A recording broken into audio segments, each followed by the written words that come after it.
3D modeling is being more and more immersive in the present time through AR and VR technology, and in the future time it will be a huge part of everything.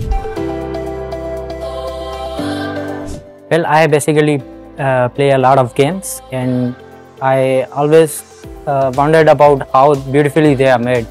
So that question basically led me into the world of 3D. Getting started with a model can be challenging at first. When you are halfway through it, it gets easier, but when you start, it can be a bit difficult.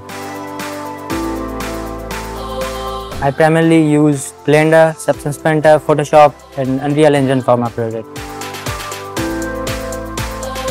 I keep up with industry trends through social media like LinkedIn. When you are done with modeling, texturing and all the other stuff you go through to create a model, and then you look at it and it looks finally amazing, that is the most satisfying moment. Just keep learning, guys. You are doing well. Don't give up. There's a lot to achieve and explore in this field. I love playing games, watching movies and exploring different places.